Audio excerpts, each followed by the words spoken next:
This is the HomeTech Podcast for Friday, November 3rd. From Sarasota, Florida, I'm Seth Johnson. From Reynoldsburg, Ohio, I'm TJ Huddleston. And from Pickering, Ontario, I'm Gavin Campbell. And welcome to the HomeTech Podcast, a podcast all about home automation, home technology, and candy. Candy. So much candy. So much candy from Halloween. Candy corn. Candy canes. I feel like candy corn kind of gets a bad rap and nobody likes it. They do not. It's one of those very controversial candies. Like if you mention candy corn to somebody, then you'll automatically know if they like it or not. You know what? I have never had candy corn. What? Never. I think it's like one of those American things. Like everybody has had candy corn. Yeah, I have never. Oh my God. Wow. So you guys have the O. Henrys up there, and then we have all the candy corn down here. I'm going to have to order some. I see it's on Amazon. Yeah. Here, I'll send you some candy corn, Gavin. You send me some O. Henrys. We'll do a candy exchange. Ooh, the HomeTech candy exchange. I'm down. Did you guys get a lot of trick-or-treaters yesterday? Did you hand out candy, anything like that? By yesterday, I mean Halloween. Yeah, that'd be kind of weird otherwise. Oh, yeah, we did our candy handout, but this year we bought the good candy. And what happened is, we started handing them out, and then by like 7:30, we shut things down because we were getting low on the good candy, so we had to make sure there was some left for us. So Yep. Once the bigger kids started showing up, we were like, oh, no, we're out. That's it. Done. Nice. Yeah. We had we had a number of kids come down, like just a couple of my daughter's friends come over, and then we decided to go down the street and kind of do our thing. At our house, when we do that, we just leave the bucket of candy sitting out in front so anybody can come in and take it. And while we went down the street, we basically, they're kind of young kids. So we go down the street, we turn the corner, and then we basically come back. And nobody passed us during that time. So nobody was picking things up. So when we were walking back, the people that we had gotten candy from were just like, hey, you guys seen anybody else? Why don't you take this candy? So they were just dumping candy into our kids' baskets on the way back. And they made out like bandits. Nice. Yep, exactly. Eventually the big kids did come through and start taking bags of candy away, but that's fine. They got quite a bit, and I don't think we had too much left over, which was pretty good.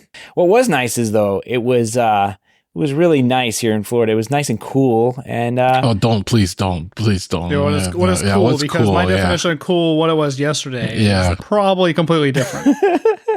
Yeah, maybe in the 70s. Yeah, cool here yesterday was 30 degrees, Seth. So no, I don't think my daughter would go trick-or-treating in that weather. I don't think my wife would go. I know she wouldn't go.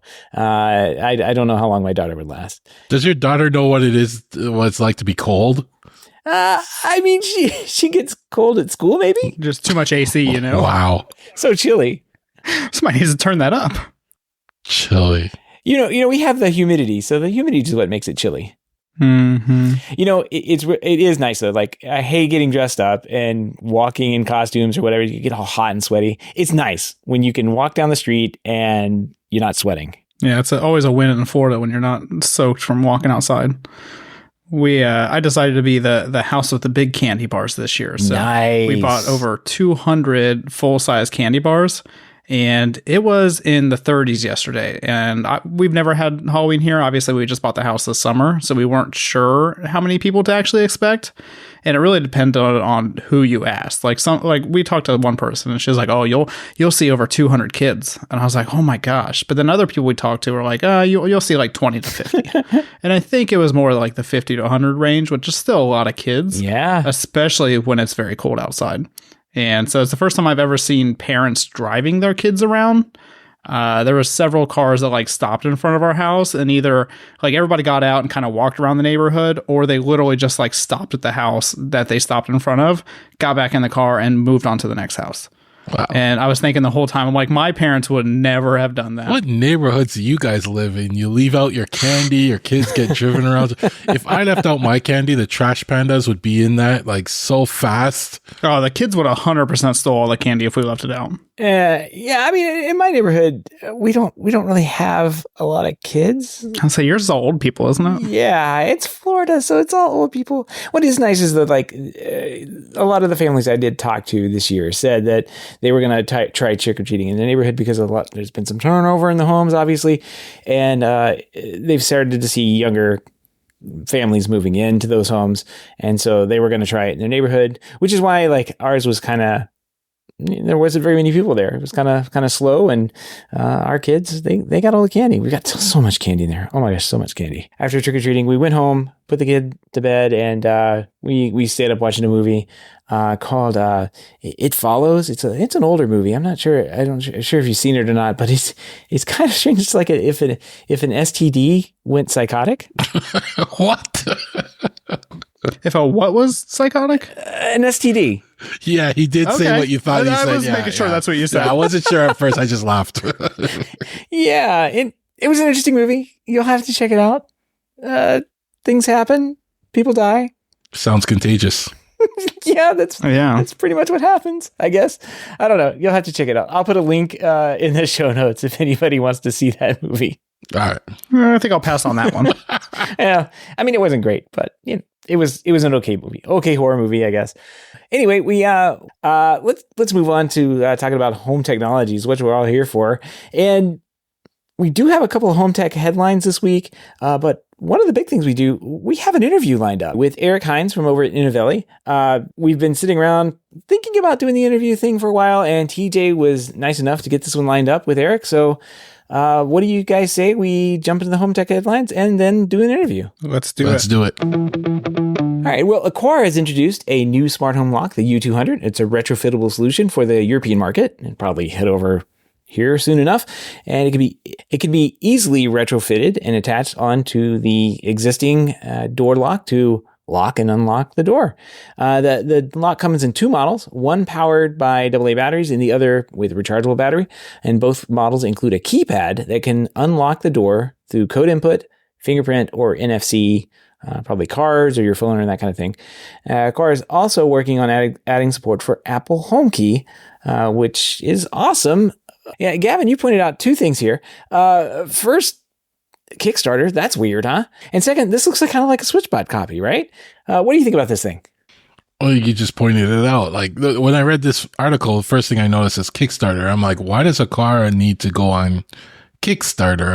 I thought they're a small player, limited audience. Yeah, they're a small player, I guess. So they need to get backers first. That was the first thing. But then, I just thought it was a SwitchBot ripoff. How it sits over the lock and turns it and stuff like that. So.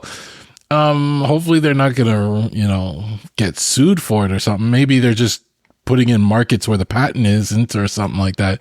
They know what they're doing though, so I'll just trust in them. But it's cool. I always like to see when they come out with new products. Yeah, definitely the same concept as SwitchBot. But as somebody who has the SwitchBot lock, I think this one is a little bit more attractive. I think the SwitchBot lock is not the most attractive thing. It kind of looks like a toy, in my opinion. This one's got some nice rounded edges and stuff that make it look a little bit nicer.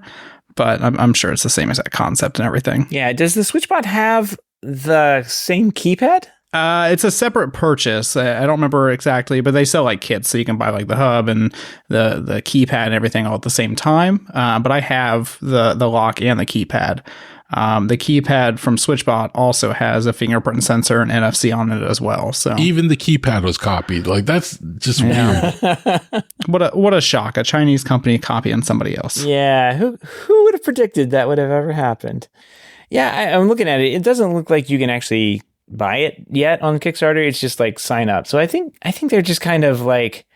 Well, I think they're using it for marketing. Mm-hmm. Well, speaking of Aqara, they've got another update here. This is kind of cool. So the FP2, your and mine's favorite presence sensor, right? By firmware update, has added a new sleep monitoring function. And so the FP2 is a presence sensor that can detect the presence of someone in the room. But it also, with this new update, it can monitor your sleep status and vital signs, including sleep staging reports, real-time heart rate, and respiratory monitoring. It can see you when you're sleeping. It knows when you are sleeping. Yeah, exactly. And it knows when you're awake. You better be good, I guess. I don't know. It knows how you're sleeping. It's kind of interesting. I don't know. I like this. This is a free update, firmware update. It's supposedly not made it over here to the US, but it should come one of these days. Kevin, what do you think about this? Yeah, I was shocked when I saw this update. It's actually really cool. The only thing is it needs to be mounted a certain way above your head to be able to record this. So, because it will monitor even like your heart rate or something, which will be really weird if you get a text that your partner's heart rate stopped at some point in the night. But I like it. I always like them adding new features. I could see where you could put it in, like if you had a bed head, you can maybe hide it behind the bed head and stuff, and it would probably still work.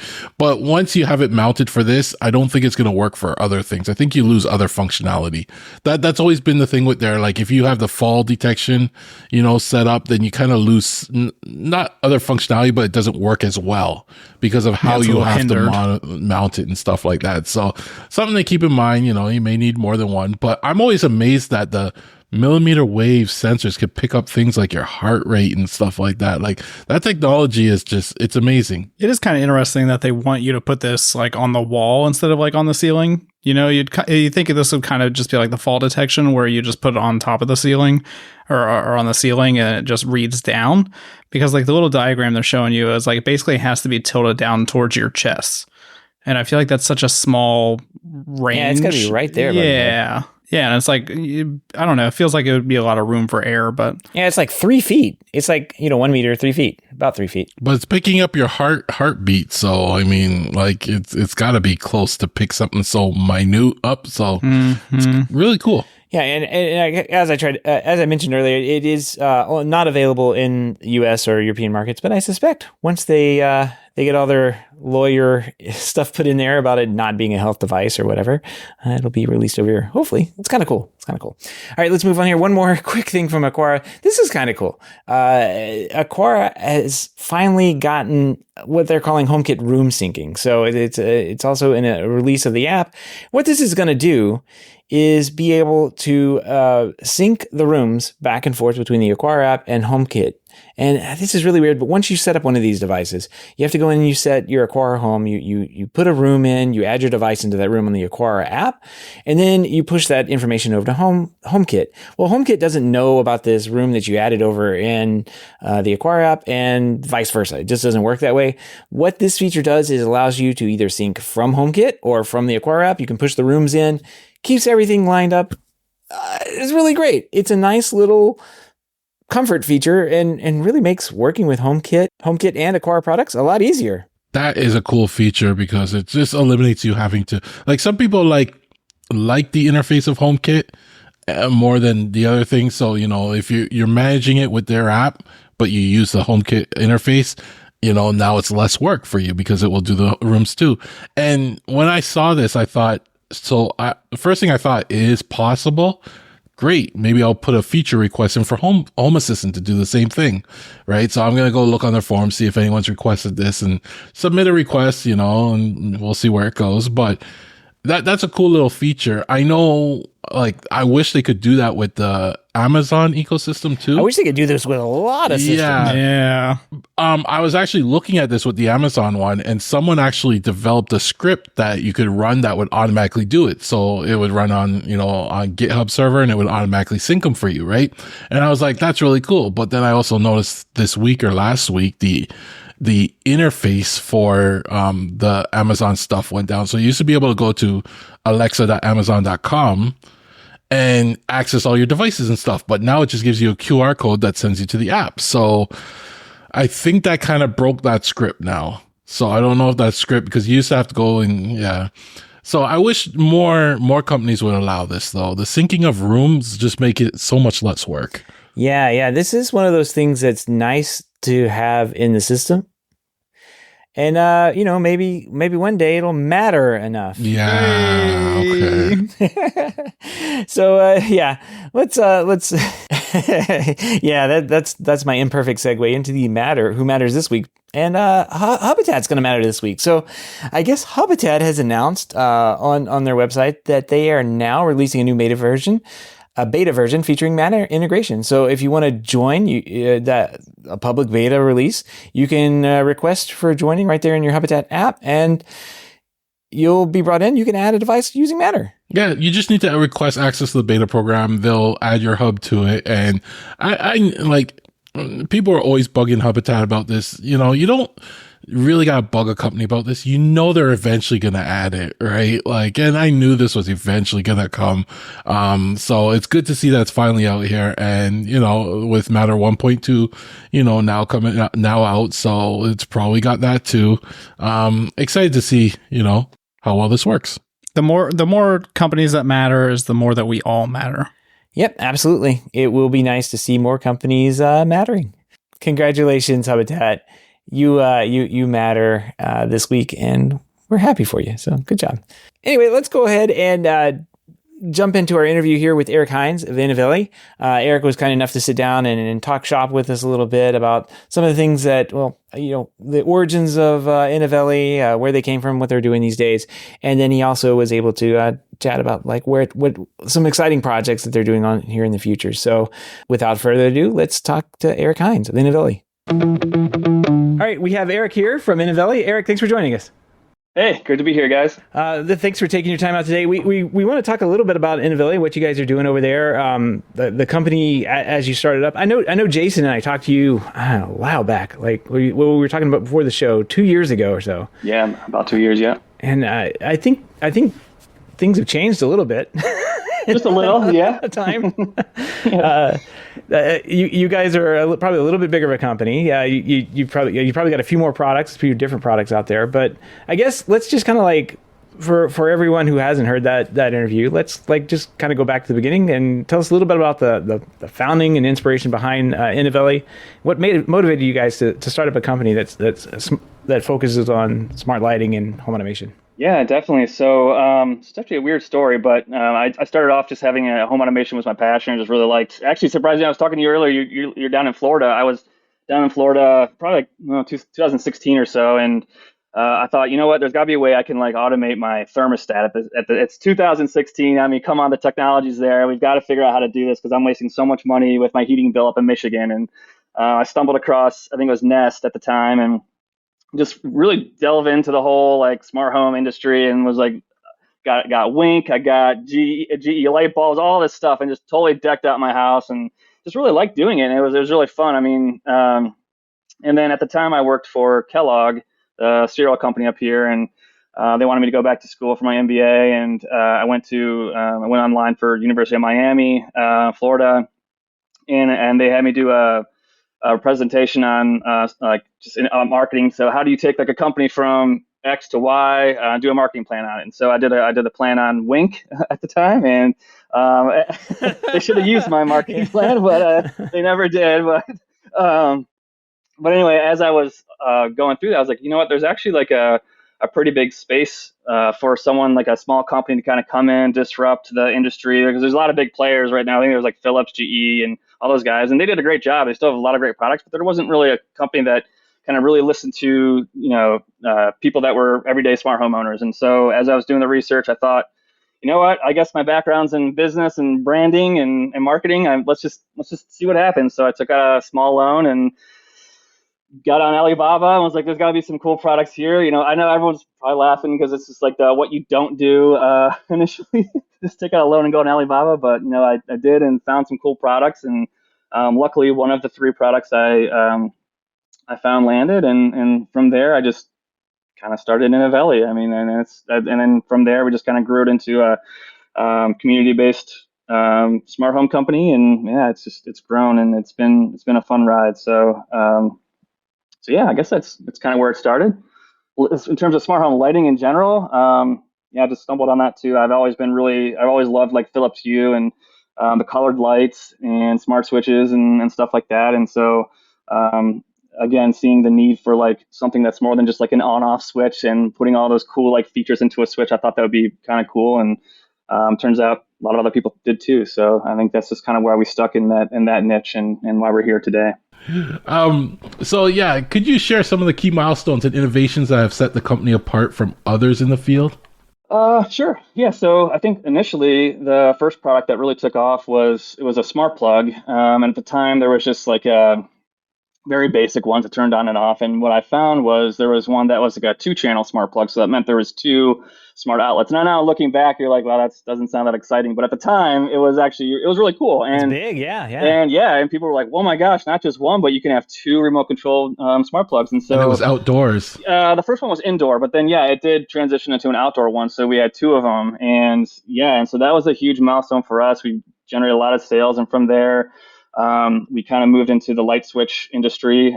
Still, it's kind of like a white label product. So what that means is, we didn't really design it, but we did design the firmware on it, and so we saw that, oh my gosh, there's probably about 10, 20 different light switches that all look the same, come from the same manufacturer. So how do we differentiate from the competition? And what we did was we put on, multi-taps, scene control, different features, how you can, have a minimum dim setting, maximum dim setting, all these different things that, were ideas that came to us from the community.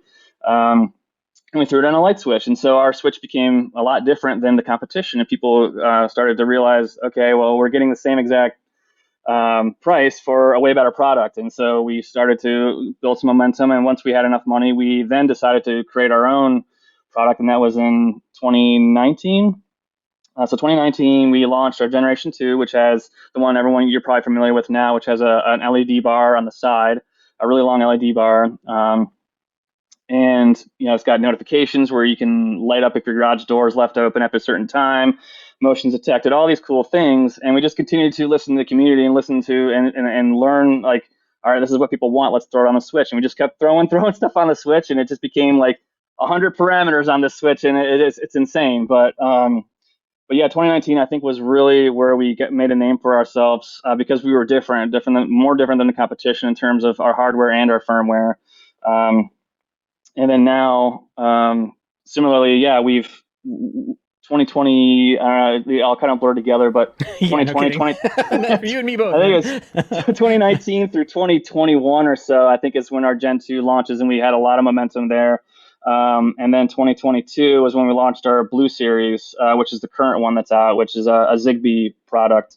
So traditionally, we've been Z-Wave protocol. We decided, because during the pandemic, it was really hard to get chips, Z-Wave chips. And so we transitioned into Zigbee, and we kept the Red Series, but we still have we came out with Blue Series. And so 2022 to now, we have a Blue Series and a Red Series. And, a negative milestone, I'll say, but I guess we'll say a growing milestone for us was during, between 2020 and 2022, there was zero inventory. So it was really hard for us to stay in stock. Everyone wanted our light switch, but it was just impossible to source things. But now, finally, I guess this is our latest milestone, and I'll knock on my fake wood here. We are finally in stock on our 2 flagship products, and we've got more that are coming out here in the next 6 months. So I think that's probably the milestones. I didn't have them all written down, but that's at the top of my head. Were some fun ones. So. Yeah, that's it. I mean, that's wild. We're going to touch on the community that you mentioned a couple times, because I think that's a big part of the company that is a differentiator over many other companies that I know about. But I guess in kind of looking back, like from over the time period that you've been doing this, what are kind of the biggest trends that you've noticed in general in the smart home market? Like where it came from is decidedly, I mean, it's pretty much a different place where we started, even 5-6 years ago, even 10, 20 years ago, or 30 years ago, it's very different from that. But I think it's just escalated over the past couple of years. What have you noticed as a change and, with the products, types of products your company's making and everything, for how have those products been, I guess, adapted for those changes? That's a good question. I think we've obviously seen some companies come and go, and the ones that have stuck around, I think, are the ones that are really listening to their customers.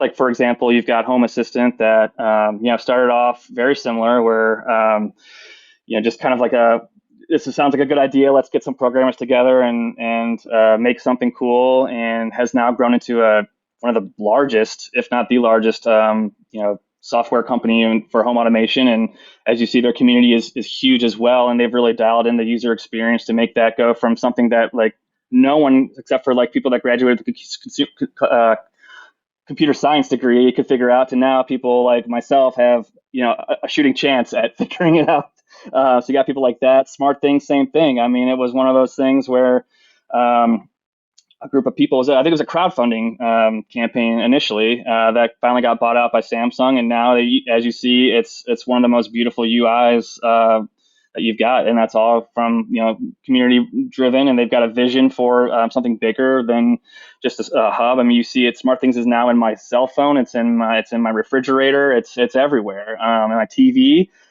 So it's kind of cool to see these companies that started off with something small, and then all of a sudden have like listened to their customers and are now something that's really big. But then you've got other companies that, unfortunately, like Wink, who, I love them. I think they were great. I credit them for getting me into the home automation and being excited about it. But, they didn't really listen to a lot of feedback, and, I don't even know if they're still around. Honestly, I think they're hanging on by a customer service rep. I'm not Honestly, sure. you mentioned them earlier, and I was like, I wonder if they're still around. I went to their website to see if they're still there, and then I went to their status page, and it says there's intermittent issues on there. So yeah. I was like, oh man, it's still the same old Wink. Yeah. And so yeah, I mean, listen to customers. I mean, that's something that a lot of companies do, and the ones that succeed do, and I think that's been really what's been fueled our success. Is it's not always easy, but we do it, and it's fun. And so you asked, how does that transition kind of into our products, and how are we shaping it towards that industry? And yeah, I mean, it's been a journey for the past, I don't know, 5 or 6 years that we've really started listening and building our products around customers' feedback. And as you can see now, we've got a real dialed in product that's got just about every feature you can possibly think of inside of it, and it's catered towards everybody. Features that you're like, why would you even need that, are in there because someone wanted it, and we did it and made them happy, and it's just kind of cool. So that's kind of how I envision like the smart home company moving forward. Is just we've got a few companies that are just doing things really well, and hopefully consolidates into a few. As you can see with Matter too, same thing. People are frustrated with I've got my Amazon things that do this, my Google things that do that, but why can't they talk to each other? And so, over the course of the last couple of years, people are like, why can't these things talk to each other? And now you've seen Matter that's coming out of nowhere. For the past 2 years, it's finally coming to fruition, but now all those devices can talk to each other. So again, just an example of, companies listening to their customers and coming out with something that they like. So yeah, I think a lot of people probably don't remember that this whole space is kind of new, right? I mean, professional automation's been around for so long, but DIY automation's really only been a thing for like 10 years now, it feels like. And so all the stuff that we're doing now is all new in the grand scheme of things. And, we have to design products and services and stuff around that. And we've never had to do that before. And I don't know if we've ever had anything like it either. I mean, we've obviously had computers and stuff like that. But I think the smart home is something different because you have to design something that works in a home, and a computer kind of can just work anywhere. And so I think if people realize that, it's a little easier, but we've just come so used to stuff just working now and like pulling out our phone that we just expect everything to be perfect the first time. And it's just not there yet with the automation space.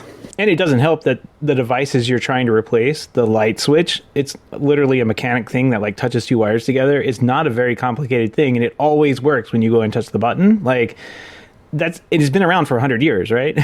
Plumbing has been around for thousands of years. Roofs even longer. So it's like the things that go into constructing a house like that exist have had some time to develop and iterate and get better over time, certainly. Obviously, when COVID hit, it kind of threw everybody for a loop, right? I mean, especially manufacturers. It was hard to get products. Warehouses and manufacturing facilities were shutting down and everything like that. Could you talk about any like the challenges that you faced with Inovelli during those times, and kind of what you've done to maybe help combat it during those times, but maybe help in the future as well if you run into some of these issues again? Yeah. So this has been a fun past couple years for sure for us. I mean, I say that very sarcastically because it was a real challenge during COVID. I mean, it was fun because our sales were like going through the roof. But the unfortunate thing is they were pre-sales because people were so excited. We didn't have any product to sell them because we couldn't get any chips. So we had not only had record sales, but we had like lead times that went from 16 weeks to 52 weeks, literally overnight. And so now you're like, oh crap, I don't have enough cash to pay for 52 weeks of inventory. So how do I get around this issue? And the unfortunate thing is, you have to open up pre-orders, which is never fun because now you're holding people's money that you don't want to hold people's money to pay for inventory that you're not going to see for a year. Um, yeah, that was very difficult. I mean, you had to make tough choices like cutting back on salaries, and luckily we've got a lot of team players here that are they see a bigger vision and they really love the company and they took the pay cuts and they started being customer service reps. I mean, I myself am in customer service now, which it's fun for sometimes, but other times it's like this is terrible. But I mean, we're all like a jack of all trades, I guess, and we've all kind of grown over the past couple of years to really just make this work. I mean, there was times, I'll be quite honest, where I wasn't sure what was going to happen. I mean, I've had to use my 401k money that I saved up to just make it work because I believe in it so much. And it's very nerve wracking, but luckily, we found a couple of manufacturers. I think one of the lessons that we've learned is don't put all your eggs in one basket in terms of one manufacturer, because if something goes south there, then you're starting from scratch. And unfortunately, we got burned by our last manufacturer, and that was during COVID. And so that was another reason why we were out of stock for a while, is just because we had to literally start over from scratch. So now we have two manufacturers that are manufacturing our light switches. So that was one way that we've kind of circumvented the issue. And two, things have just gotten much better. Z-Wave was, as I mentioned, hard to source, but now they've kind of opened up their manufacturing facilities before they were exclusive to one manufacturer, but now they've open sourced it. So now multiple manufacturers can make it. And now, so that supply is much more regular to get, easy to get. And then also Zigbee is it's always been semi easy to get. So we've gone down that path. And so lead times have gone back to a fairly normal standpoint. So I think we're 24 weeks at this point. So luckily, the lesson learned there was, don't put all your eggs in one basket. Just be flexible. Be open and honest with your community too. I think that was one thing that really saved us that I rarely talk about, but I think it's something that's important to talk about because, especially for someone who's listening that may be in a similar boat to us, it might be helpful for them.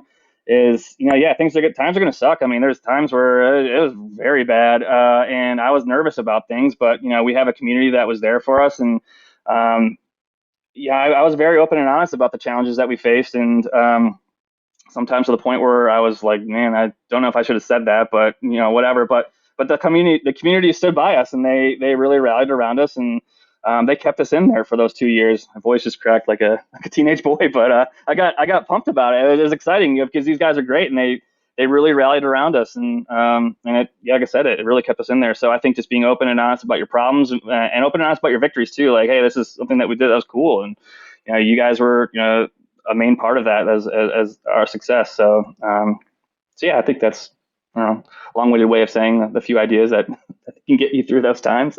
And I've been there through the journey from, I guess, the early days, right? Like I have a ton of switches. I've read your forum posts, all the times, the hard times you've gone through and everything. And because you settled on Zigbee and Z-Wave, like the one thing that always made me feel comfortable was that if anything were to happen, those products still work. Mm-hmm. They're not cloud based. And that's one of the reasons why I still took a chance and I stuck around, and, I was like happy. I love the switches as well. Right. But, on the technology side of things though, I know you have Zigbee, you have Z-Wave. I'm not going to make you pick a favorite child.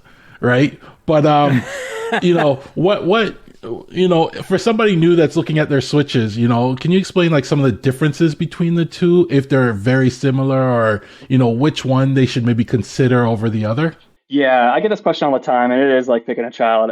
So we started off with Z-Wave. I love Z-Wave. It's a great protocol. I think it's really good for people that really value security because they've got door locks and things that you don't want hacked. And I like it from the sense of, if you have a large Wi-Fi network that runs on 2.4. I think Z-Wave's a good alternative for you because it runs on a different band. It runs on 908.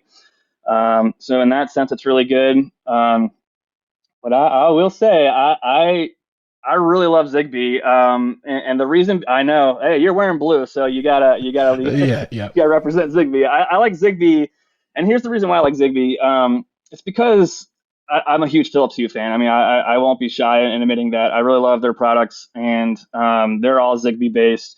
And our light switches use Zigbee bindings to bind to the Philips Hue bulbs. And so, when it comes to speed, going in a room, touching a light switch, turning it on. You want that to be instant, kind of like mimicking a dumb switch, basically. And with Zigbee bindings, it does it so well. I mean, there's a video I made out there that you guys, if you haven't seen it, it's really cool. It shows like 13 Philips Hue bulbs on one Inovelli light switch, and it comes on instant. Like you can't even tell that they're not wired to each other.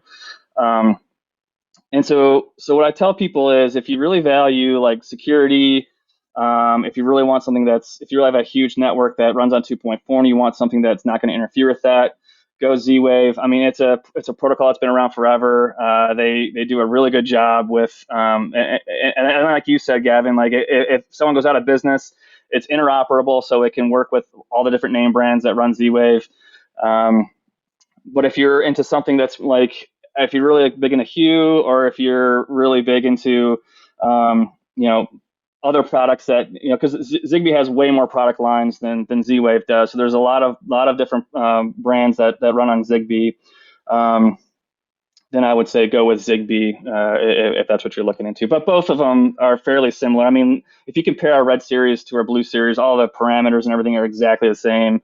The only difference really is between Z-Wave associations and Zigbee bindings, and the actual chip that it runs on. So fairly similar. And you touched on some key things. I find when you're making a decision like this, I like to stick with one over the other, just because of Zigbee bindings or associations with Z-Waves.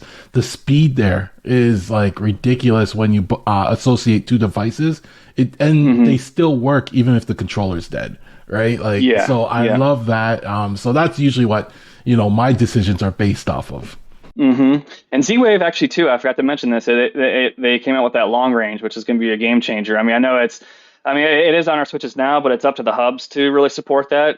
But once the hubs really start supporting that, it's going to be huge for like people that have detached garages, or may live on like a farm or something where they have something a mile away or half a mile away. So Zigbee can't do that, but Z-Wave can. So that'd be really really cool if you're into that. How do you like talking about Zigbee and Z-Wave? Like how do you see these two like playing into? Well, I mean, we talked about Zigbee and Z-Wave for years, and that's kind of old hat now. Everybody's talking about Matter, but Zigbee is kind of part of that, I guess. Z-Wave isn't. But how do you see those products, Zigbee and Z-Wave products, like with Matter on the horizon? Which I know we're going to get to. We're going to talk Matter and Inovelli in a minute, but like, how do you see those two like continuing alongside and interacting with a Matter ecosystem? Mm-hmm. Yeah, the one thing that I'm not sure of, honestly, is how Zigbee and Matter are going to play together, because they both run off the same chip. MG21 and 24 is what we use. I know there's other chips out there that Nordic makes, but they both run off the same chip, and they're both fairly similar in terms of what they can and can't do. So I don't know how those two are going to play out. But in terms of Z-Wave and Matter, I guess how I see that one playing out is I see Z-Wave as more for like your super tech people that really value, like, again, security, or B2B companies that just want something that's secure. They don't want to have any sort of data breaches or anything. Like they just want something that is encrypted, all that stuff that Z-Wave brings to the table. And so I see Z-Wave again as more like it fills a hole for security, than also for like long range type stuff. Whereas I think that Matter plays better for like the mass market, because you can make it much cheaper than you can make Z-Wave products. And again, all the companies that are buying into Matter, Amazon, Google, Philips, you name it, are basically Samsung, all those guys, like they're putting all their eggs into Matter, and so I see that as more like a DIY B2C type play, whereas Z-Wave is going to more transition into the B2B type area, or like your, again, home assistant people of the world. Yeah, very, very niche market at that point then. Yeah, exactly. Yeah. I don't know. What do you guys think? We can't make heads or tails out of this Matter thing. So yeah, it's we're actually going to talk to somebody in a couple weeks. So like we're going to bring somebody in from Matter to tell us all about Matter. Yeah. Okay. So. Cool. I'm curious to hear that one. Yeah, that'd be really interesting. I also feel like it's just a transition period too. Matter's very young. It still needs a lot of things to catch up. But for now, having Zigbee and Matter on the same chip, for example, at least your Zigbee stuff will still work as the Matter products roll out. Eventually, I think everybody's going to switch over to it. To me, it's the cost thing. Like you said, all the big players are lining up behind this thing, and there's multiple manufacturers, whereas Z-Wave has two. And it's like, how cheap are the chips going to get with that many players ordering that much product? Like, it's going to be hard to compete with it. Yeah, exactly, and that's what we're afraid of too, and that's why we've kind of positioned ourselves as like we've got to do something different than be in the hardware game. Like we've got to have this community behind us to make awesome firmware, because we're never going to be able to compete with any of these companies on cost. So we're never going to be the $20 light switch. It's just impossible for us. So we have to have something that is like, it's awesome and it has the best firmware you could possibly come up with. So yeah, I totally agree with you, man, on that. Yeah, I don't personally see Z-Wave sticking around for the long term. I mean, I don't think it's going to go away right away, but it's just it's hard not to see it going away with everything else getting so cheap. I mean, I obviously don't know what a manufacturer can buy like the Matter chips for, but we talked about one, I think it was last year or maybe earlier this year, and it was like a Matter thread chip with Wi-Fi 6 and Bluetooth, and it was like $6. And so obviously when you're ramping up and you're buying a bunch of those in bulk, it's hard not to see everybody just go into that instead of like anything else. Yeah, I don't know if the geek market that likes Z-Wave is big enough to support Z-Wave in the long run. Yeah, the other thing, I don't think so either. But the alarm companies, they stick with, so like alarm.com is really big, and they use Z-Wave, Ring is Z-Wave, ADT, all those guys. So I think they do have that market, but yeah, who knows? I mean, maybe Matter will come out with something similar that is, but then again, like, so Silicon Labs owns it all. So I mean, I'm sure they have a marketing strategy too, that they're like, well, all right, let's keep Z-Wave over here and target these people, whereas Matter and Zigbee is over here. So hopefully at least they have a marketing strategy for that. But I guess we'll see. The Ring thing always makes me laugh because they don't support Z-Wave on their Alexa devices, but they do with their security system. Yeah, it's really strange. Why would you do one or the other? But it works for them, I guess. Yeah. Speaking of Matter, Inovelli is actively involved in the Matter initiative. Could you explain the significance of the initiative and how you see it benefiting consumers and the industry at large? Yeah, definitely. So we just got into it. I mean, I know we've been talking about it for a while. Our initial goal was to transition our Zigbee devices to Matter, which is still the goal. We're still learning a little bit about how that process can work, because it's been changing, but as the Matter stack has been growing, so we're still trying to work on that. But we are coming out with a Thread/Matter switch that's a dedicated Matter in January, February. I think the benefit for people that don't know for Matter is kind of what I was talking about earlier, where right now you've got Google that runs on Thread Wi-Fi. You've got Amazon that Zigbee, Wi-Fi, Bluetooth, whatever. Then you've got Philips, which is Zigbee. All these companies have these different protocols, and they don't talk to each other. Like you can buy a Philips Hue bulb, but it doesn't pair directly to your Google Home. I mean, I know there's cloud integrations and stuff, but it won't pair directly. And so you've got all these fragmented, products out there that just don't talk to each other. And so what Matter did was say, okay, like let's get all you guys together and let's make one protocol or one. Again, I'm not the CTO. I don't know all the correct terms. So I'm sure I'm throwing around the wrong terms and stuff. But you've got one language, I guess, that basically can these products can now talk. That will all these products will now talk across the different products. So you can have a Matter bulb now that will work with your Apple HomeKit. You can have a Inovelli light switch that now will work across all your platforms, whereas right now it only works on like SmartThings, anything that supports Zigbee or Z-Wave. It won't work on HomeKit. So Matter is great in the sense that it's going to unify everything, and it will provide provides consumers a lot more choices, which is really nice. And you can stick to, if I'm really big into Google, but I don't really like the way Google's sensors are, so now I can buy Amazon sensors or something, So it's really beneficial in that sense. And so, yeah. So how we see it is, we're going to continue to have our Blue Series and Red Series because we that's just our bread and butter, and we really, I don't see those things going away anytime soon. And I do like that has been our target market for forever, and it always will be. But we also want to work our way into the mass market so that we can reach more people. And so we're coming up with a Matter switch that we can now talk to HomeKit people, Apple people, and Google and Philips and all those guys. So yeah, that's why we decided we're going to take a dabble into the Matter market and with launching a light switch and to see how it goes. Because for us, it's like it's not really going to cost us too much because it's literally the same switch, our Blue Series switch, because it's the same chip. All we're doing is just rewriting firmware on it. So it's if it works, amazing. I hope it will, and I'm actually banking on it working. But if it doesn't, not a huge deal. So, are you having any challenges currently with the Matter implementation or the migration? The only thing that is that we just don't know. I mean, there's they put out these releases of this is what the new Matter spec is, and our firmware guys are learning it as quickly as possible. But when we tell them we really want notifications to work, they're like, well, that's just not. It's not there yet, so we have to do something magical to make this work, basically, for it to work. Or yeah, as I mentioned, I think off the call it's challenging too because a lot of these hubs don't offer OTA over the air updates, and so we don't want to release something and then all of a sudden it's like this feature just doesn't work and we have no way to push out a firmware update to people.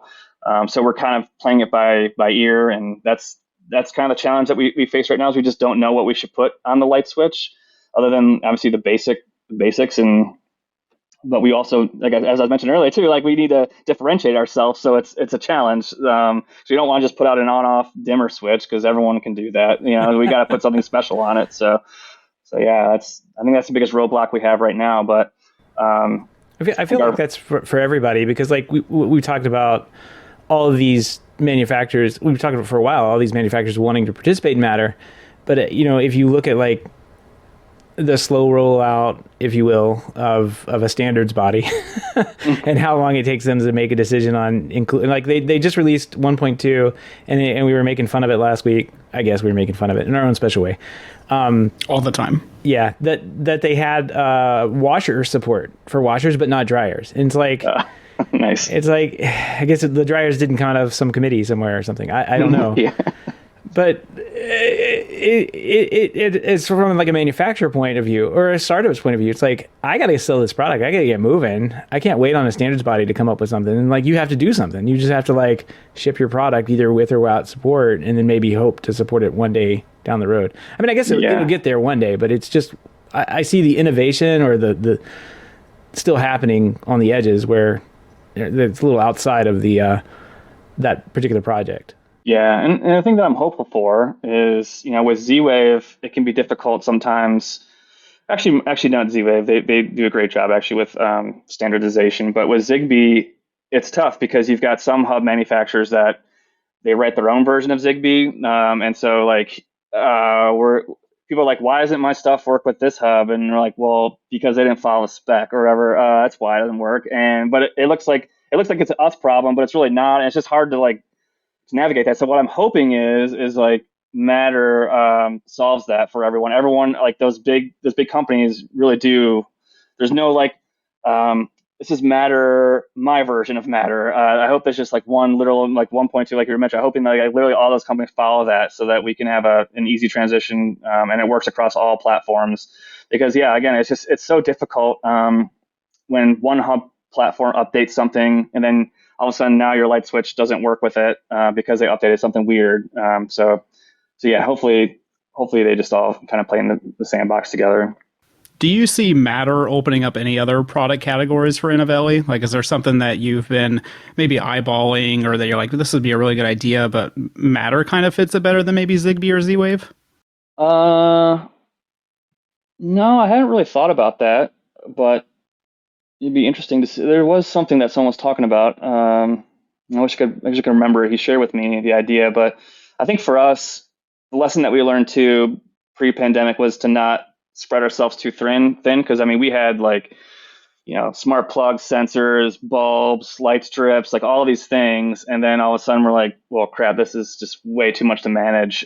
So I think that what we're gonna do is stick with just lighting at this time. But I will say, I don't know that I think I did mention in the forum, so it's okay to say, is we are going to be getting back in the bulb industry, but we're going to put a millimeter wave sensor inside the bulb, which will be kind of like our way of, because right now we're obviously coming out with a millimeter wave light switch, which is exciting, but the field of view is kind of limited from a light switch perspective because it's only placed at certain spots, and so you have dead zones kind of in your room, and so what our solve for that would be to put it in a light bulb so that you can literally put it in a lamp somewhere else, and it's really cool. Like the bottom of it, you can put it. Basically, you can spin it 360 degrees. There's going to be a tilt sensor in there, so you can have it 90-degree angle. So literally, you can put it. It will shine anywhere you want. The radar will go anywhere you want, as long as you obviously just put it in a lamp or something. So that's sort of. I mean, yeah, light bulbs can be. I see that as being great in the Zigbee platform too. But I think that we're going to launch that in the Matter platform to begin with, because it is just something that's new and fresh and exciting. So yeah, that sounds really cool. Especially if you can maybe come out with like a puck version too. That would be really cool. That would be cool. Yeah. Pre-ordering now. Yeah, right. Yeah. He said it's already. Yeah. You promised next year March. Yeah. Exactly. Yeah. Glad you put a date on that one. All right, I think we're wrapped up Matter now, right? I said I wasn't going to make you do this, but what is your favorite Inovelli product? What's your favorite child? Product. And what on top of that, what's your favorite product from another manufacturer? Okay. I've got a favorite child, and then I've got a child that means the most to me. So I was talking to you, Gavin, and the one that means the most to me was, so I think, when I first started, we obviously did a bunch of white label stuff. And again, that just means that we took someone else's hardware and put our own firmware on it. So no like industrial design that we did ourselves. And so the first product that I made kind of by myself was the 2-channel outdoor plug. And that was something that, designed, Eric and I put the firmware on it, and that was the first one we ever launched. And yeah, I absolutely love that product and wish that we still sold it. So that one means the most to me, but it's no longer there, so it can't be my favorite. So I think the favorite now is it's the new Blue Series. I never thought I'd say it either, Gavin. I know you're shaking your head because you're a Z-Wave guy, it seems. I understand. But You're really nice. I mean, I love the Red Series, and I swore to myself that I was like, Zigbee, oh my gosh, this is going to be just a train wreck based on what I've heard about Zigbee. But ever since we launched it, I was like, this is an amazing product. I love the way it interacts with Smart Bulb Mode, and I know you can do that with Red Series too. But the way that it'll work with Philips Hue, I absolutely love it. So I've never been more excited about that product, and yeah, so I think that one's my all-time favorite at this point. I am really looking forward to the millimeter wave one. That's a huge project, and we're real excited because obviously it's what's the guy Linus is behind it as well. So there's a lot of pressure there, but a high risk, high reward product. I saw all that. I followed all that too when he was having his issues, and you stepped up and you offered. And I was like, he doesn't know what he's getting himself into at this point. That's what everyone said. Yeah, they give me crap here because they're like, man, sometimes you just gotta don't say anything, man. You just don't do that. Because I'm like the big risk taker guy, and I have to have like my counterpart be like, oh, whoa, let's hold it. Don't promise things. And I was like, I remember sitting there and someone messaged me and they're like, dude, you see what's going on with Linus right now? The company he was messing with was giving him like a hard time with customer service. And so I was like, all right, let's just check this out. And I looked at it, I was like, oh man, that is not, you did not want to do that to Linus. Like, I would never I mean, anyone, but let alone Linus. I mean, you got the ability to crush you from a PR perspective. And I was like, you know what? Let's just see what happens. I'll just tweet at him, and yeah, sure enough, he was just like, yeah, let's see what you got. And Jake or whatever was like, yeah, we really like Inovelli. We wanted to go with him. We wanted to go with them, but they didn't have a motion sensor, so our motion switch. So we went with Jasco, and yeah, so I took a shot, and we'll see how it pays off in 6 months or whatever. could be out of business, or we could be on the map somewhere. So we'll see. I mean, I could see how they could be like a double-edged sword in one respect. Like, if you look at it from a customer service or even like just a product perspective, like you have a solution or have a solution that you're trying to make to solve a problem, and like I don't imagine that. If you introduce something and bring it in, like, and it has a problem, that you would be like, well, sorry, you can't have the firmware for it or whatever, you know, it's like, you guys are going to have a different reaction. So, you know, I could see how that could go either way, especially over time. I think with guys like that, like it's an over time thing, like the relationship, he may put the stuff in and just never realize it's there in his house anymore. And then it just, that conversation goes away, or there's something new and flashy he wants to try out that comes on the market. And then he's going to talk about that. But that could, like you said, that could go either way. But I think for the most part, from what you guys have done in the past, like I don't see having too much problem with that. Like, you're very responsive and have the correct responses. And I think they just kind of ran into one of those I mean, I have those guys where I work, and it's like, why did you say that? Like, exactly. It's like, but you don't. Our guys on the other end of, you know, they don't have that, you know, 1,000,000-watt megaphone that they can yell through. They can go to like a Facebook group and gripe there, and we'll see it, and we're like, what is this guy talking about? And we'll go check the ticket and be like, oh, come on, that's like an easy fix. Here's the, you know, the knowledge base article on that, and get everybody caught up. But yeah, man, that's rough for them too, because it seems like it was probably an easy fix on their end as well. Yeah, and I will say that they did put all their stuff on GitHub. So I mean, they did eventually make the right decision, which is good. So, but I also think with your switches, the millimeter wave to me is one of the game changing. You know, in the last, it's gotten more popular, and it's so much better than the PIR motion sensors that Linus was playing with before. So I think these switches are going to be so much better in terms of, you know, room sensing and stuff. Yeah, well, and that was the thing. I talk about community all the time. I'm sure you guys are sick of me talking about them, but it was one of those things where I literally just promised him a PIR sensor. Like, I was like, yeah, we'll make you a cool motion sensor. And someone was just like, have you guys ever heard of millimeter wave? And I'm like, I've never heard of that in my life. And researching was like, wow, this is really cool stuff. Actually, like this solves for a problem of presence versus motion. Like, this is really cool. And so yeah, it's just like listening to you guys. I mean, it's been awesome. So yeah, and especially the light switch for the millimeter wave too, I think makes the most sense. I'm using some of the Aquara FP2 sensors and some other homemade ones, and they're nice, but you have to find a spot for them. You have to plug them into power and everything like that. Whereas, you know, being built into the light switch is a really good idea, because you can just place it anywhere at that point. And it just functions as a normal light switch, but it also gives you some of those smarts. And I don't remember the exact price, but I feel like your light switch wasn't that far off of like an FP2 anyway. Yeah, it's about the same. We try to price it around the same. I think it's around like 85 or something. Yeah. Yeah, that's my biggest complaint about that device, because these guys were talking it up for so long, and then Gavin showed me the little app interface when we were together in Denver, and I was like, oh, that's cool. That is really cool. I'm gonna have to get that. And I got it, and I'm like, I got to plug this thing in, and it's got this cable coming out. And there's like, I'm from the world where you don't show cables. Like, if there's a wire, you failed.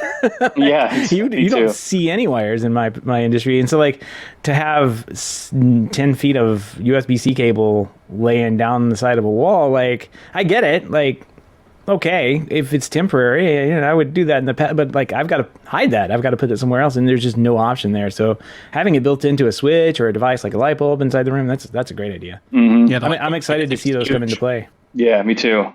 And I guess your favorite other manufacturer product. Not to say Yeah. specific names, I guess, but You can, like, I mean, there's like we've already talked about Philips Hue, and like, like there's all sorts of cool things out there that exist, and Yeah. I mean, if I had to choose one that's, I mean, Philips Hue all day. I'm a huge fanboy of them. I've always have been since this beginning. I've got literally almost every product you can imagine from them. That outdoor lights, indoor lights, like it's almost embarrassing how many different things I have of them. But so I'd say them for sure. But you know what? I gotta give credit to Zoos. I do like some of the things that they've come out with lately.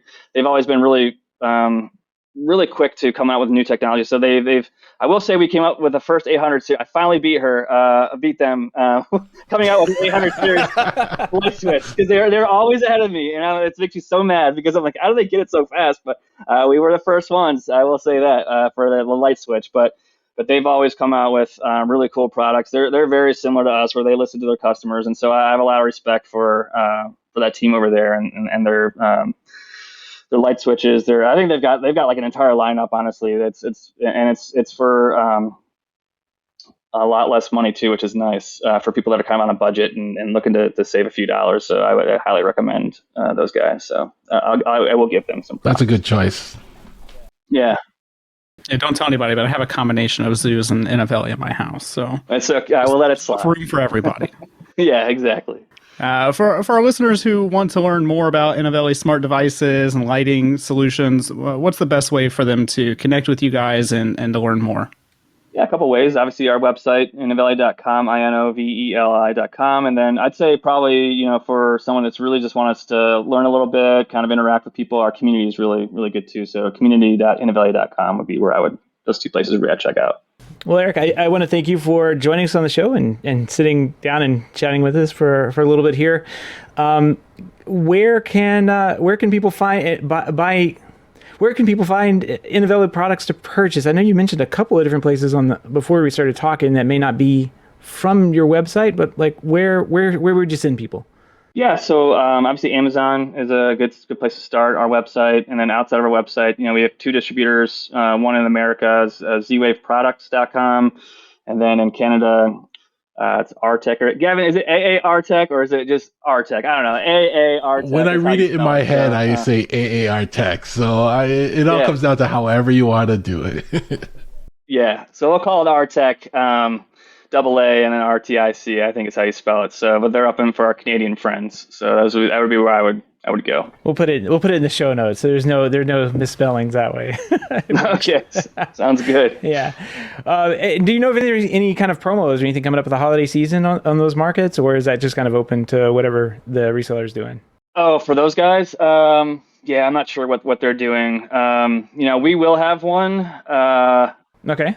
Yeah, what the heck? I'll announce it. So we've got we're going to be doing $40. So our switches are normally like $55. We'll be doing $40 light switches. So pretty pumped about that. So yeah, we've got a lot of inventory that we're like, you know what? Let's get this into people's hands and get it out there. So hopefully we just don't run out of inventory then. Well, it'll probably be an active sale by the time I get this edited and sent out. These guys make fun of me for that so much. Okay. I try to do weekly, but sometimes it doesn't happen. So. No, it's all good. I get you.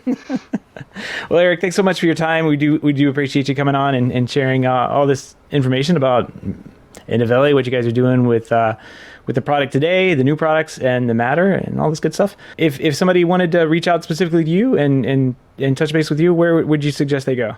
Yeah, I mean, they can reach out to me directly, Eric@Inovelli.com, or tag me in the community, Reddit, wherever, man. I'm everywhere, so just find me. I promise I'll answer. Awesome. But no, I appreciate you guys having me on too, man. It was good touching base with you, and I hope I can be on again sometime soon. Awesome. Yeah, absolutely. Thanks so much again, and we'll definitely have you back on. All right. Well, that's the interview with Eric. Gavin, let's start with you. What do you think? I went into this interview as a fanboy. Like, I'm a huge Inovelli. I'm a huge Inovelli. I have over 40 switches. I have some of their older products too. And I was just in awe. It's like talking to the guy that makes the switches that power my whole house. So it was very interesting to talk to him. And we've talked about him on the show before. I follow a lot of what happens a lot of his struggles. I feel like I'm part of that family. I follow the forums, his posts in the forums, and I'm excited for the millimeter wave switches that they're working on releasing. I'm ordering some tonight. I'll be spending some money. So that, or the night of the recording. So, I was exciting. I loved it. I think the best part, the funny part is I think the best part of the interview was the stuff we can't talk about. Super secret. So, not even the Patriots are getting that part. Yeah. TJ, what about you? What do you think? Yeah, what I find really cool is just how open he is about everything. And I don't know of any other company that like tells you all this stuff, right? And, there's obviously stuff that companies are not going to tell you and everything like that. But I mean, he's pretty open with a lot of things on the forum. And I don't know of any other company or organization that does that. And so that's why I've always been attracted to the products, is because you can look into the forums and see exactly what's going on with them. And if there's issues or updates or whatever it is, then you pretty much find out from the forums there. And so I think it's kind of refreshing to see in the technology space, because a lot of these companies and organizations hide behind kind of like a shroud of mystery in a way. And it's like they don't want to like talk too much because, they don't want to set expectations too high or whatever it is. But I feel like he's got a good balance of that going on, and I hope that sticks around. Yeah, absolutely. I mean, it is a tough balance to strike. And I think that like a bigger company, if they were doing this, they may run into a little bit of issues where Inovelli doesn't, or is able to manage those issues a little bit better, and work with the community in general. Like, can you imagine if, a company like Amazon or something came out and said that they were going to like ship this drone that flies around your house, and like, everybody was all excited about it. And then all of a sudden they didn't release it. Whatever happened to that thing? I mean, I think didn't it come out into like a beta or something? Like where did that thing go? I think it is out. Yeah. They might have killed it. Well, it was beta there for the longest time. I'm sure it's still beta, or they've killed it. I think it's in that like the special sale thing where you have to sign up for it. Ring Always Home Cam. Actually, you can buy it right now, Seth. Oh no, never mind. Sorry, it's request an invitation. Right. So, yeah, it's one of those things. Like, that's why Apple doesn't do like, they don't talk about anything until they like absolutely have to release it and it's coming out. Like, you don't hear anything until they have the full messaging and marketing done behind it. But on the other side, you have what they're doing over at Inovelli. I really think it's cool as well. I think it really works for their customers and the people who are buying that product. I think it brings them in and makes them, like Gavin's saying, being part of the family, getting in there and helping them with problems and that kind of thing. It's a great idea, and I think it's very innovative, and I think they've done a great job of maintaining that customer relationship online there. It's really cool. All the links and topics we discussed tonight can be found on our show notes over at HomeTech.fm/458. All right, I don't have a pick of the week this week, but I do have some listener feedback, and it came in the mailbag. So this comes from Brian. He says, "Hey guys, a new listener here reaching out to you and thanking you for providing me with a new home for all things home tech. I was a longtime listener to the Internet of Things podcast with Stacey Higginbotham, and when she retired, I started looking at different podcasts. It didn't take me long to see how great your show was." Oh, I could have written this. This was Seth, actually. All right. He says, "I love the dynamic between you guys, and you make the podcast informative and fun. I very much look forward to your new episodes every week. Thank you very much." Thank you, Brian. We really do appreciate that feedback. It really is nice of you to say that. So he also says here, on a side note, on your recent episode where you discussed the MyQ garage door openers, I loved how you guys went off on their business and subscription models. No problem. So let's see, such a blatant money grab for a company with practically a complete monopoly. I totally agree. He says, just give us the sensors we need to automate, with some exclamation marks there. So I agree, Brett. You will not hear anything come out of my my mouth that says anything different than that. But we definitely want to automate these things. And actually, Gavin, you ran across the building, the Open Home newsletter. It has a couple of things in here, but one thing was pretty interesting. It has an alternative to MyQ. Why don't you tell us a little bit about that? So the newsletter is released by Nabukasa, the company behind Home Assistant, right? And they release this newsletter every now and then.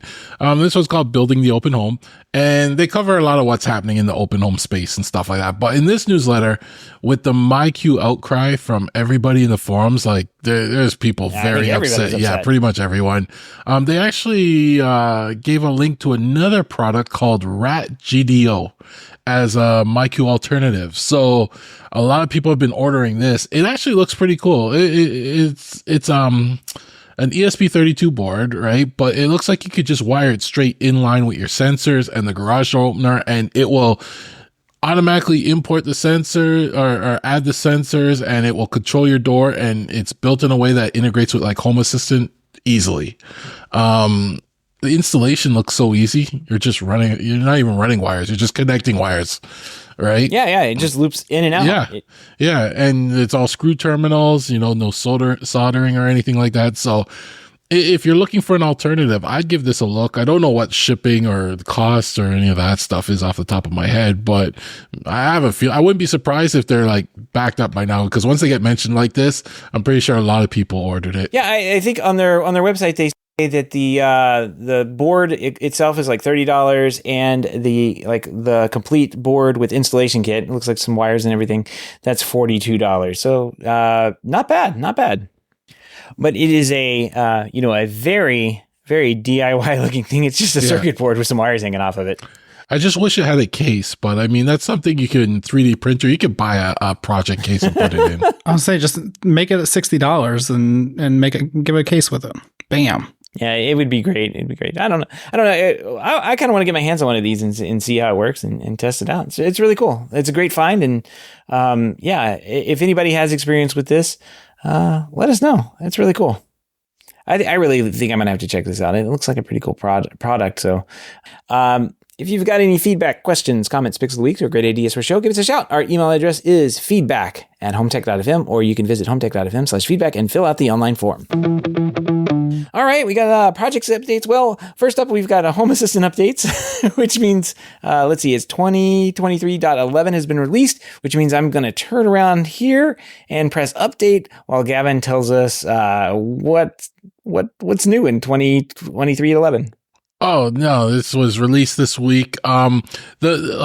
I don't usually list like everything because you can get those from the articles, but the big thing this week is the to-do list entity type. So this to me is more like a stepping stone to, when they start getting serious about the voice stuff. Now you'll be able to have to-do lists with your voice control and stuff. So that's actually pretty cool.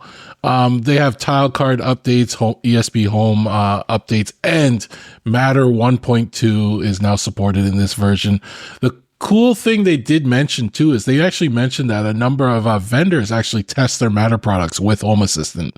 So they always have to keep up to date and on the newest one. So that's pretty cool.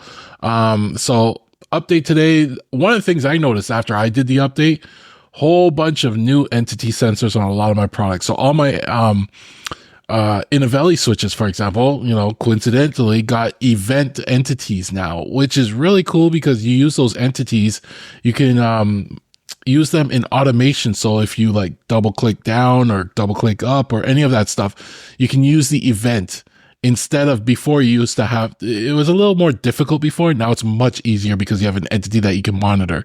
So that's one thing I noticed after I upgraded, rebooted, but upgrade went smooth for me. Nothing's broken.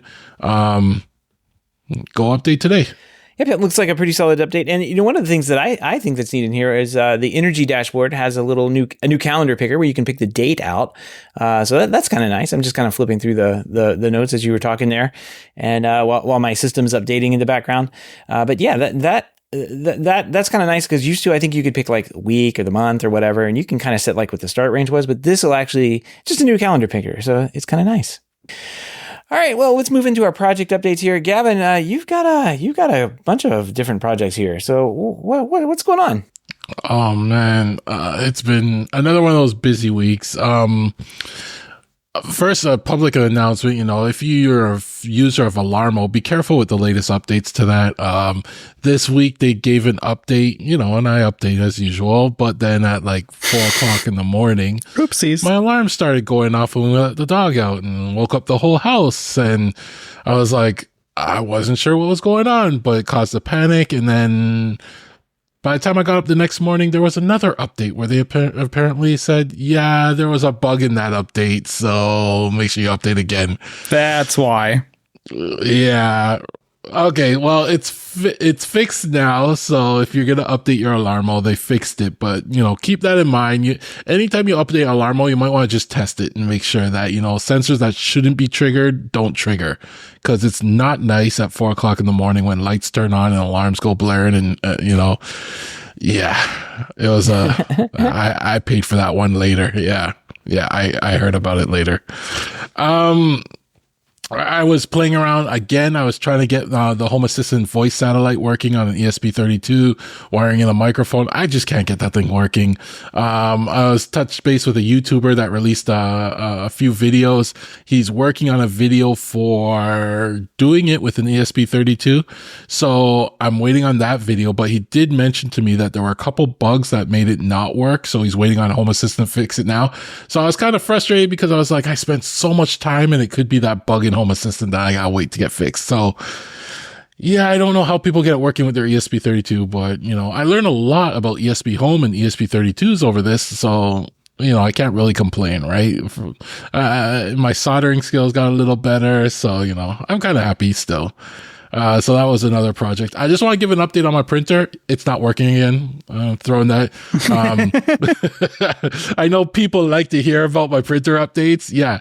I got a call from the wife, printer's not printing. So I went to the one thing I really did not want to do. I created a 2.4 network, Wi-Fi network, added the printer to that, and now I'm monitoring it. I put it on one of my access points, so it's not all throughout the house. So I'll see if the printer holds on to that and, see where that goes. But I still hate printers. But I don't know why she uses it so much. I gotta find another alternative for her, Tell her to go to FedEx. Yeah. Sorry, we're not having printers in this household anymore. Only 3D ones. Exactly. Like, you're wasting so much paper, And then one last thing. This I actually found really cool. I was looking at ways to monitor, like my Zigbee devices going offline, and I use Zigbee to MQTT and Home Assistant. And, when looking into this, they actually have it built in something called availability. So if it wasn't enabled by default, so if you're looking to do something like this, under your settings in your Zigbee to MQTT, go into availability, turn it on and set it to advanced. And then you could set like the thresholds for when a device is being marked offline. Now, the cool thing about this is if a device hasn't, reported in the last, say you set it to 60 minutes, it hasn't reported in the last 60 minutes, then you could say, okay, that device is now offline. And they'll show up in Home Assistant as unavailable. And you can set up automations to notify you when any of them go offline like that. And this isn't on by default, so you got to turn it on. But it's a really cool thing. On the back end in MQTT, it sets some availability, watches. What do they call it? State topics that it monitors. It adds a few of those and stuff like that. So now it will monitor the offline status. But it's great to know when your devices drop offline. I had one that just dropped offline and now I get notifications through this. So if you're looking for more information, feel free to hit me up on Mastodon, and I can, point out how it's done. Nice. Real quick update here. I was looking through the issues and the pull requests over on the RAT GDO website or the GitHub project page, and I noticed that somebody had put a pull request in for a printables enclosure for the RAT GDO. Nice. Yeah. And so here it is, a link to the printables. You'll be able to download that and print that up. Looks pretty good. Nice. Yeah. It's an awful name though. Just RAT GDO. That is a pretty awful name. I don't know why they named it that, but if it equates a MyQ garage door opener with a rat, then I'm okay with that. No problem. Ragdo. Anyway, let's move on here. I've got a couple of projects updates myself. First off is my daughter carved a little pumpkin with a little scream face on it, and my wife's like, "Hey, do you have something you can put in it that can flicker and look like a candle?" I'm like, "Yes, I do." So I put this very large LED inside of it, and that was shot down, did not look good. But then I put 2 pixels in and put them on a little pixel controller, and fired things up, and now I got a flickering pumpkin with 2 pixel LEDs blinking away in there, and it looks pretty good, I thought. I'll put a picture in the show notes of it. I was proud of my daughter being able to carve a little bit of the pumpkin, and then I have a pumpkin with about a few $100s worth of control equipment attached to it. So yeah, I don't know, thought it looked pretty good. Yay, 2023. Yeah, exactly. Look what we can do now. And the second project I have is TJ. I'm sorry, I have joined the NVR search. Oh man, I'm sorry, Seth. Yeah. I tried out a couple of these things. All right, so I went on the journey. First, I installed the VM that we talked about last week, and I installed Windows and downloaded the Blue Iris software, and I just sat there staring at it, and I'm like, I cannot double click this to install this. I've got to go try something else. I went to Code Project IO, and I'm like, all right, this is the little machine learning thing that they set up to tell you what object detection is and all that good stuff. Well, I've got to install that. So I went over to my Docker over in my Unraid. I searched for Code Project, and guess what? An NVR software came up, and I was like, oh, sweet. I don't have to have this. I can just do a Docker NVR. Let's do that. And so I installed I installed a few of these, actually. I installed more than one because I just kept going. I installed Agent DVR and another one called Viseron, Viseron. I'll put links to these in the show notes. Agent DVR is actually pretty cool. It's actually probably what I would use. It has it's free to use for, personal use or whatever, but there's like a paid version if you want to use it in your business and that kind of thing. So works with a ton of stuff. I think it's used to have, it's iSpy is the old name for it. So it's iSpyConnect.com, but Agent DVR, I really like this. It actually really worked well, but I couldn't get it working inside the Docker thing. So I don't know. I spent too much time messing around with it. There's too many bugs and things I kept running into with my particular setup. Like, I don't think that anyone else would have this problem. In fact, like, I went to their GitHub, which is all open source again. So I went to their GitHub and I looked through the issues there, and the NVIDIA card thing inside of a Docker has been kind of a problem for a few years. And I don't know. I got to the point where I'm like, I don't want to work on this anymore. And so I just kind of gave up on that. And then I was like, okay, let's try this Viseron thing. It works. I went to their webpage over at, I went to their project homepage and went and looked at it, and it's got features such as object detection, motion detection, face recognition, image classification, license plate recognition, and hardware acceleration. These are all the things that I wanted, ticking all the checkboxes. So I download this thing, and I install the Docker. I open up the interface. I'm like, oh, this looks sweet. It's very nice and simple. Looks customizable. I went to the configuration page, and it's basically a text editor for a YAML file. So I was like, oh man, this isn't gonna last. I tried. I honestly, I gave it a try. Yeah, you'll be back at Blue Iris. Don't worry. You don't have to lie to us, Seth. You looked at that YAML and you said nope. You turned around. Yeah. That's pretty much what happened. I mean, I did get an image on the screen, but after that, I was like, you know what? I'm going to go check out Blue Iris. We'll try that, see that again. And so now I'm staring at Blue Iris running in this Windows VM with the awful evaluation. Yeah, the evaluation thing. It's so awful. Why do you got to put it on there? I know it's an evaluation. Yeah, it looks so dumb. And I don't know. I keep going to this and I keep going, I don't want Blue Iris. I have a couple more of these things I'm gonna run down this week. Like, I think I'm gonna give it a try. There's 2 more that I want to try out before I throw in the towel and give up and go Blue Iris. No, we're going Blue Iris, Seth. No. I'm just gonna settle. When the answer's right in front of you, I think sometimes you just have to pick it, unfortunately. Yeah, you'll be back. I'll keep the spot warm for you. Well, I don't know. We'll schedule our phone call with Gavin at the same time, so that way he can just help both of us. Man, that's going to be such a long phone call. So, oh man, I don't know. There's got to be something out there that works different. Anyway, I will keep searching, and we'll kind of move on. We'll move on from this. We're definitely going to revisit the NVR search. I just wish that there was something that worked a little bit better. But anyway, besides NVR searches and everything like that, TJ, what are you up to these days? It's painful. Well, I got a couple projects myself. I wanted to follow up on my Aquara pet feeder that I bought like a month or 3 ago, whenever I bought that. And we've been using it for a month or 3. I don't actually know when I bought it. But it works great. It was $100. We have it set off to go like 4 times a day, and we're just using, we have one cat, and so we have it scheduled for 4 times a day to go off. I think it's like 6 a.m., 6 p.m., noon, and midnight. And that has been working flawlessly. I haven't had any problems with it at all. It kind of sucks getting used to like the feeding and the weights and stuff like that, because that part doesn't seem to be very accurate.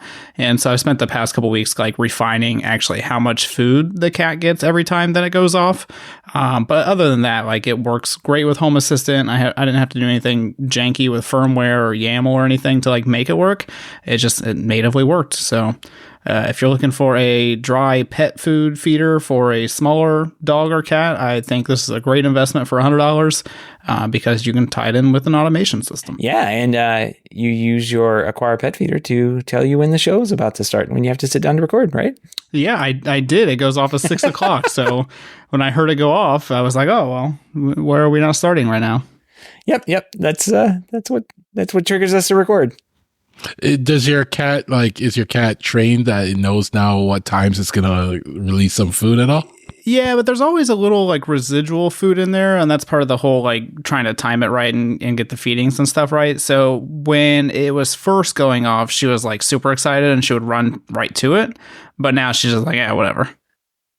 But I think that's partly too because, like I said, there's always residual food in there, so it's not like the feeding is the only time that she's going to get food. So, yeah.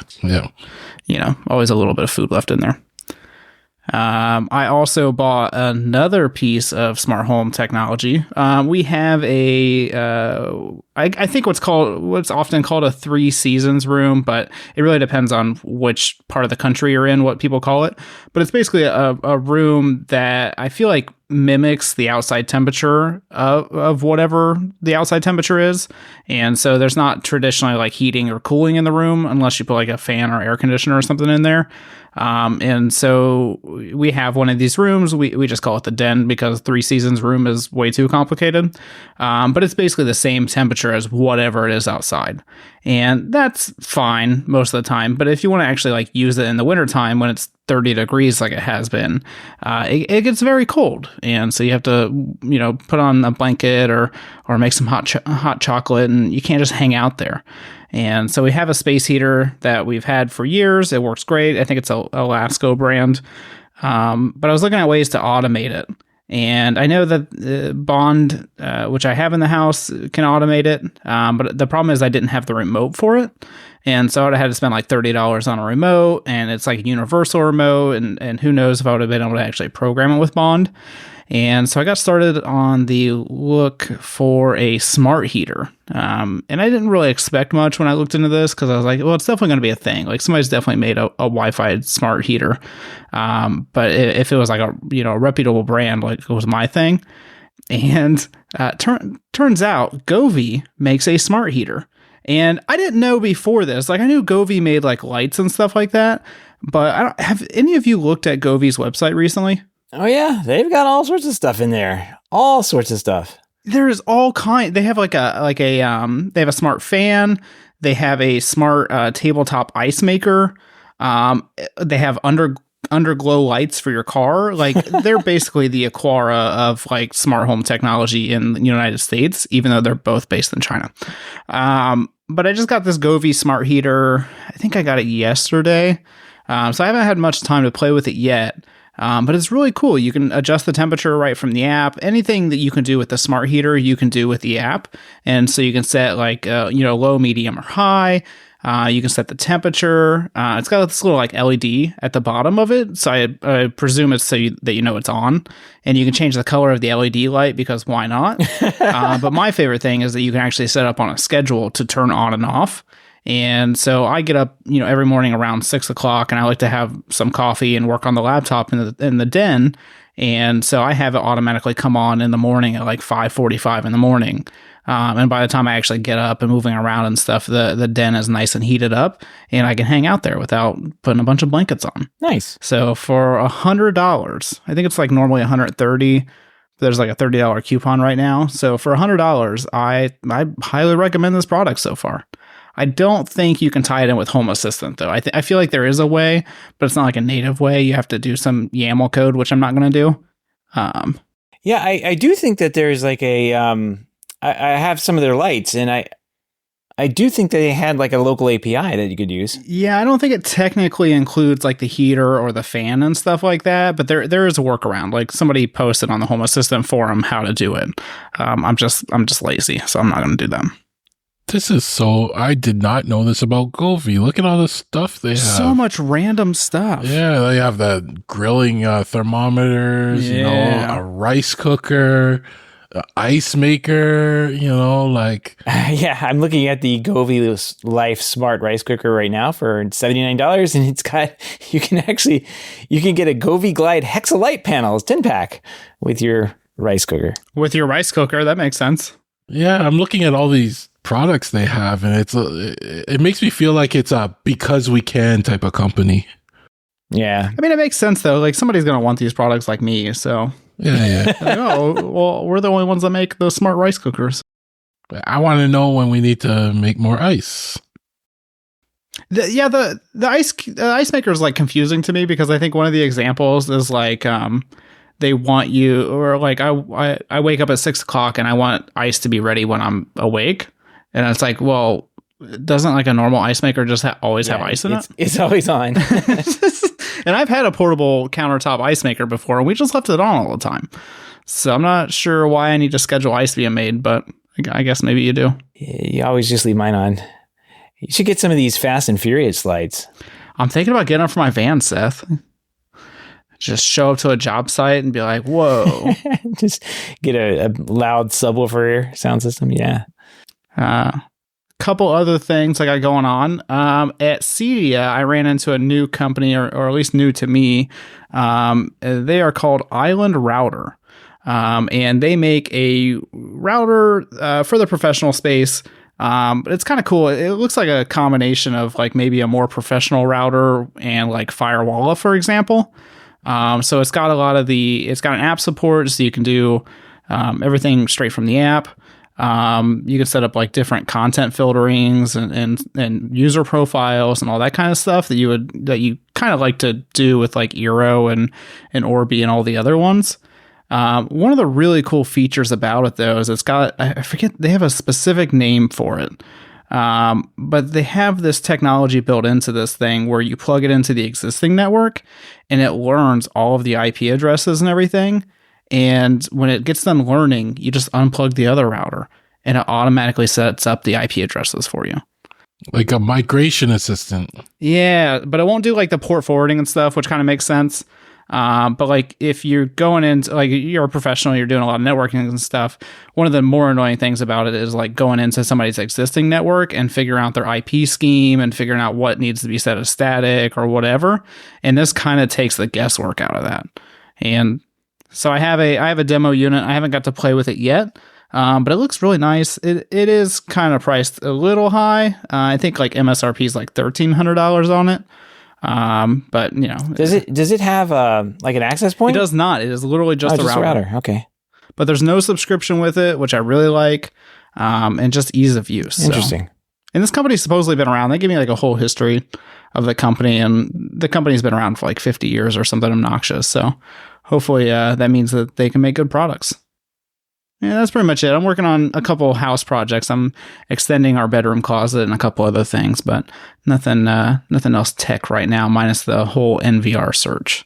I have the Synology right now, but that's about to go back to Amazon. So, all right. Well, we'll have to keep an eye on that. We'll have to keep an eye on all the these keep us updated. And of course, you and I are going to have to schedule our 3-hour phone call to talk to Gavin about setting up our NVRs. Well, all right. I think that wraps up another week here on Home Tech. We do want to give a big thank you to everyone who supports the show, but especially those who are able to support financially through our Patreon page. If you don't know about the Patreon page, head on over to HomeTech.fm/support to learn how you can support Home Tech for as little as $1 a month. Any pledge over $5 a month gets you a big shout out here on the show, but every single pledge gets you an invite to our private chat, the Hub, where you and other supporters can gather in there and chat about. There's all sorts of stuff going on in here. A couple of us made the Apple. Well, we were in there kind of like laughing about the Apple thing. Yeah, they made a black laptop. Guys, have you ever seen a black laptop before? Great job, Apple. I don't know. It's kind of weird. And oh man, what is this with Adam? So Adam posted a picture of he says it's on loan for review, a Kaleidoscape system. TJ, did you program this into his system? Yeah, I got it working with his system. So I think I do. Well, I'll have to wait till he texts me back on Friday night. Is he starting to break your setup already? No, nothing's broken. Yeah. The problem with remote programming is that I don't know if stuff works, so you have to go through a third party to make sure it works. But don't tell anybody, but we might be paying Adam a visit at the end of November. Ooh. So we might get some better photos and stuff at the theater. Awesome. Yeah, it would be great to see how that project ended up turning out. Well, if you want to help out the show but can't support financially, totally understand. We just appreciate a 5-star review on iTunes or positive rating in the podcast app of your choice. With that's going to wrap up another week here on Home Tech. Thanks everybody for listening, and we will see you next week. Take care. Till next time.